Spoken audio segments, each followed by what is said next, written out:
Good afternoon, ladies and gentlemen. Well, first of all, thank you for all of your participation throughout the sessions today. We've had quite a few sessions. Just a few more to go before we end the day. I'm going to do a 10-minute presentation first of all, and then we're going to open up with a panel discussion, and it will be a very open discussion as well in terms of the challenges for financing the energy transition. So first of all, let me just say, and I think we're all familiar, there's a lot of discussion in terms of net zero transition. There's lots of different roadmaps. There's roadmaps by IATA, of course, roadmaps by ICAO, by the FAA, by the IEA, so on and so forth. And each of these look at different levers for the transition towards net zero. And we've heard some of those aspects before, how to improve fuel efficiency, how to reduce fuel burn through improved ATC operations, very, very important, of course. How to use new energy solutions. We talked very briefly about hydrogen, but of course SAF is so important for us because we're ready to go with SAF. And then what to do in terms of carbon removals. Each of these roadmaps, they have a slightly different approach, but they're mainly top-down because what they do is they take some hypotheses as to what, for example, renewable energy solutions will be available at what time, and then scale the levers. The IATA roadmaps are a little bit different because they're bottom-up.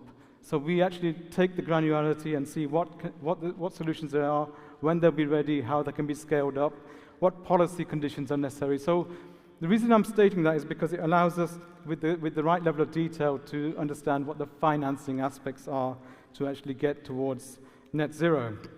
But before I go forward, let me just say that all of these roadmaps have three things in common. One is the best way to abate carbon emissions is, of course, to have fuel efficiency or to reduce fuel burn. And we talked about it. That's why aspects in terms of single European sky, whether we determined it's dead or not, I'm not quite sure. But, it's so important to get those ATM improvements. Secondly, whichever way you look at it, SAF is the biggest lever in all of the roadmaps. It's fundamentally important. It's a drop-in solution. You can use the infrastructure as is today in terms of the supply network and the storage and the aircraft. And the good thing is we're ready to go because you can use the aircraft which are available today. That is so important. The only problem is we don't have enough production at this stage. Okay. The third one is the financing for the net zero transition is going to be a challenge. And there's two reasons for that. One I touched on already. Aviation is a hard-to-abate sector. So you need the right solutions with the right energy density. We all know that. Secondly, aircraft replenishment cycles are long, and they are, but also that's what makes a business viable as well. So really important that we understand how that works. Certification can be complex, but of course it is, because we're looking at a safety of life operation. The challenges we have in aviation are very different from maritime and from other road transports. And I think we're all aware of that, but it's always good to remind ourselves. Anyway, so we did a deep dive in terms of the financing aspects, and let me just show you in terms of some of the headline figures. Here we go. So these are the headline figures in terms of our assessment using our roadmaps for the energy transition and the financing aspects. First of all, on the left-hand side, the overall cost, the additional cost to airlines would be, between now, 2050, would be 4.7 trillion. So that is basically the additional cost of using SAF compared to conventional fuel based on our forecasts, the additional cost of using compliance with CORSIA, let me put it that way, hydrogen as an energy solution for aircraft, and also carbon removals. So that is what we're calling the cost to airlines. It's the additional operating cost. The terminology I'm going to use is transition cost. But to get there, you need to have the refining infrastructure for SAF, right? SAF is the biggest lever. So to get there, you need to try and make sure all the pieces are there that allow you to actually have the SAF product at the airports.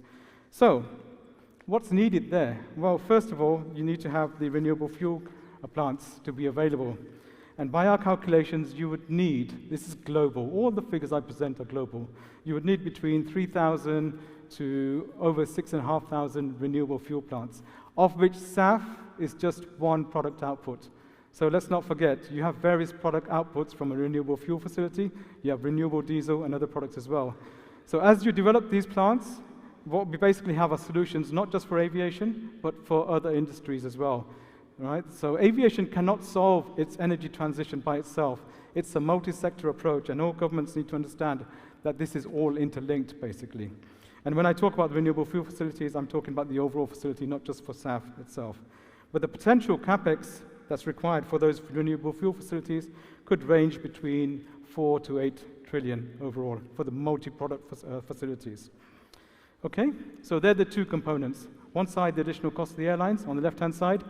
On the right-hand side is basically what we have in terms of what is needed to actually finance the new infrastructure for the renewable fuel solutions, of which SAF is one.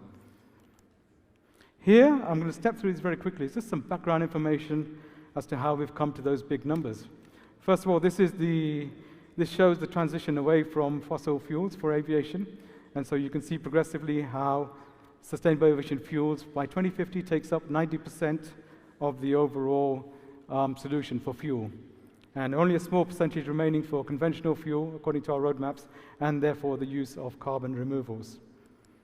So when we look at the cost, what is the biggest component? It cannot be a surprise, right?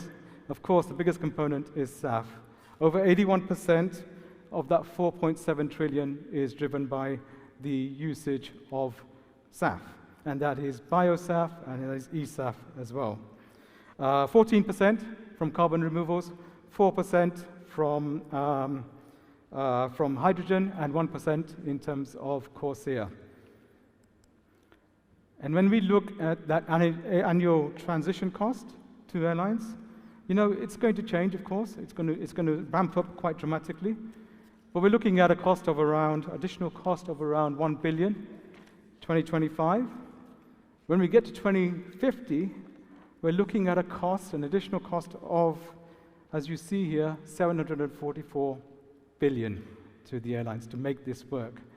Okay, so if you aggregate that overall, whatever's underneath those bars, we're looking at additional costs on average, just for illustration, of around 174 billion. That by far dwarfs, of course, you all know, by far dwarfs any profit level the industry has had or we can forecast to have as well. So something needs to be done to actually make this work. I'm going to talk a little bit about that, just to put it into context in the last slide. But before I do that, let me just go back to those renewable fuel facilities. Multi-product facilities, of which SAF is one output. You know, when we look at the volumes which are required for aviation, it really depends in terms of how much yield you get in terms of that SAF output. If you can maximize that SAF output, of course, you need less facilities. And so we need the right policy measures to make sure that the refiners have the right incentives. So if you take today, in many cases, if the refiners have incentives for producing renewable diesel, that's what they'll produce, right? Because it's their business. So we need to make sure that aviation is not forgotten and there are balanced incentives to allow the production of SAF. Because I can tell you what we see today is a very low output of SAF, and we need to make sure that those right incentives are there. Now, let me just go back. This is now the last slide I want to present to you before we open up with a panel. So let me just go back in terms of what it means in terms of the cost impact to airlines. So if you take today, you know, fuel is around 30%. We project it to be around 30% of operating costs. If we try to understand what the impact could be when we look at those transition costs, so we're just trying to illustrate here, you know, if we extrapolate basically what we see in terms of RPK growth, revenue passenger kilometer growth, between now and 2050, just for illustration, by a factor of 2.4. And if we actually look at the operating costs to cover that as well. Now, if I was on the right-hand side to add in the 744 billion, what this is telling you is that, you know, that fuel component is going to increase to 45%. And I think you all agree that, you know, that's not workable for aviation. It's not workable for any industry in that level. So we need to find different ways in which we can work together with governments, with supply industry, with all of the different stakeholders to try and reduce those costs between now and then. We need to get going in terms of that cost reduction. But also, before I open up the panel and invite the panel members to the stage, there is something very important in this as well. Because if those refineries, if those production units are not financed, if the energy companies, for example, decide not to invest, there is no transition, there is no cost. We don't want that, right? We have to make this work.